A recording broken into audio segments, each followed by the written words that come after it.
ज्यादातर आबादी खेती कर रही है, तो एग्रो प्रोसेसिंग इंडस्ट्रीज लग सकती हैं, पर फिर वो लॉ एंड ऑर्डर मांगती हैं, वो कनेक्टिविटी मांगती हैं, वो कोल्ड स्टोरेज मांगती हैं, वो वेयर हाउस मांगती हैं।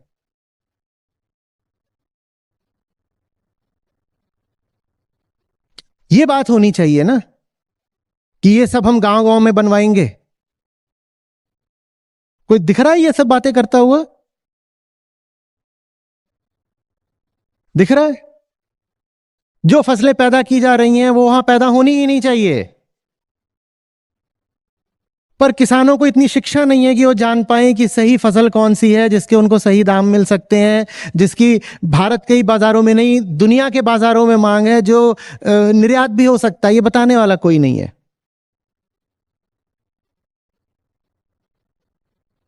और अगर किसी को पता चल भी जाए तो वो कहां से लाए फिर टेक्नोलॉजी, और कहां से लाए सही मंडियां, सही दाम, ट्रांसपोर्ट, लॉजिस्टिक्स, स्टोरेज कहां से लाए? ये बातें होनी चाहिए। अगर सही प्रयोग हो सके तो वो बात भारत में भी और कई जगहों पर लागू हो सकती है।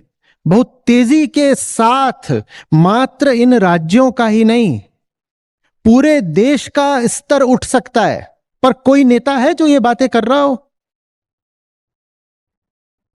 और स्तर उठाना आसान है। मैंने बात कही थी छोटे बेस की, जहां बेस छोटा होता है वहां परसेंटेज ग्रोथ तेजी से हो सकती है। हमें चीन की 8-9% की जीडीपी ग्रोथ ही बहुत ज्यादा लगती है।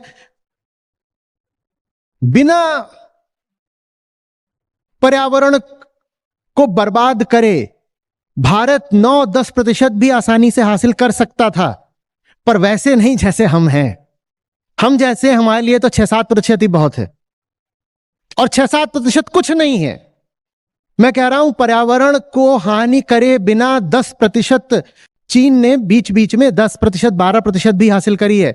हम 14% भी हासिल कर सकते हैं, क्योंकि हम बहुत गरीब हैं। गरीब के लिए 14% बढ़ाना कुछ नहीं है, अमीर के लिए बड़ी बड़ी बात होती है। कोई रोजगार कैसे दे लेगा? सरकार रोजगार कैसे दे लेगी? सरकार तो राजस्व पर चलती है, उसी से तनख्वाह देगी।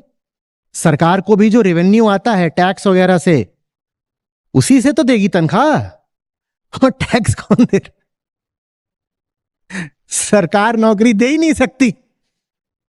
कोई बोले हम इतनी नौकरियां देने वाले हैं, तो उससे पूछो कैसे, कहां से लाओगे? वो कहेंगे नहीं, फिर हम केंद्र से पैसा लेंगे, उससे देंगे। भाई केंद्र की भी सीमा है पैसा देने की, और नियम बंधे हुए हैं, क्योंकि केंद्र का पैसा किसी एक राज्य को अनुपात से अधिक नहीं जा सकता। फाइनेंस कमीशन होता है जो तय करता है कि जो सेंट्रल टैक्सेस की रिसीट्स हैं वो सब राज्यों में किस किस आधार पर बटेंगी।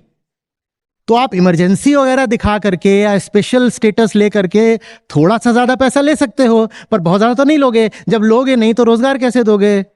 सरकार रोजगार कैसे दे लेगी? लेकिन मानसिकता वही है, कोई आकर हमारे लिए कुछ कर दे। कोई आपके लिए कुछ नहीं कर सकता, आपको अपने लिए ही करना पड़ेगा। हमें एक जमीनी क्रांति चाहिए। कोई भी नेता जो कहे कि इन्हीं लोगों के सामने जा करके मैं इन्हें अच्छी अच्छी बातें बता करके इनसे वोट ले लूंगा, बहुत गलतफहमी में है वो नेता। बिहार को, बंगाल को, उत्तर प्रदेश को नेता से बहुत बहुत पहले शिक्षक चाहिए। शिक्षक आ गया तो नेता अपने आप पैदा हो जाएंगे, सही नेता। और शिक्षक नहीं मिला है, मिट्टी यही रह गई, तो इस मिट्टी पर विश्व वृक्ष ही खड़े होंगे।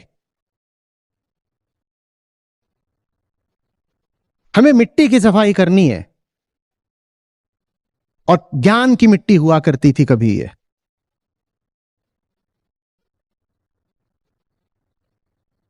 बहुत ज्यादा उम्मीदें कर लेते हो आप लोग नेता से। नेता से। श्री कृष्ण को नेता बोलोगे क्या आप गीता के छात्र हो?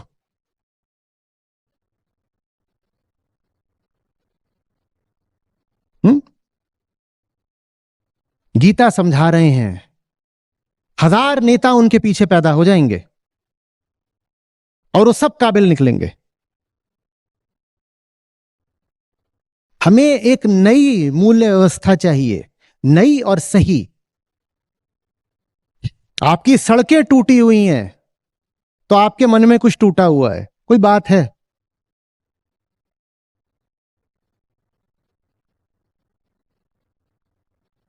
आपके घर में रोशनी नहीं है तो इसकी वजह यह कि आपके मन में रोशनी नहीं है, कोई बात है? भीतरी बात है। और बाहर रोशनी हो पाए, घर में वो बल्ब जल पाए, उससे पहले चाहिए होगा कि भीतर रोशनी हो पाए। जिस राज्य की स्थिति यह है कि जहां 70% आबादी कृषि पर निर्भर है, उस राज्य में इरिगेशन जितना होना चाहिए उसका तिहाई भी नहीं है।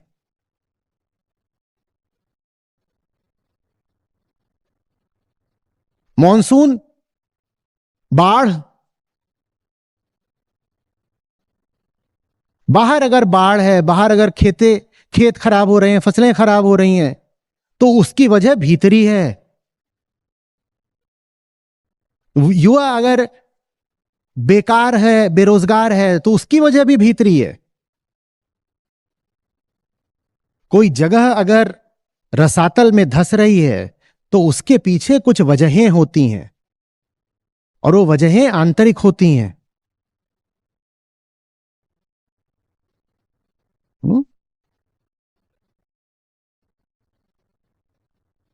हमें यह भूलना नहीं चाहिए कि यूरोप में समृद्धि बाद में आई थी,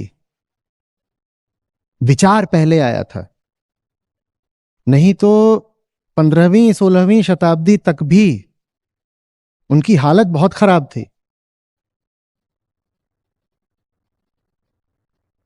उसके बाद वहां वैचारिक क्रांति शुरू होती है। उस वैचारिक क्रांति से आज आप वहां समृद्धि देखते हो।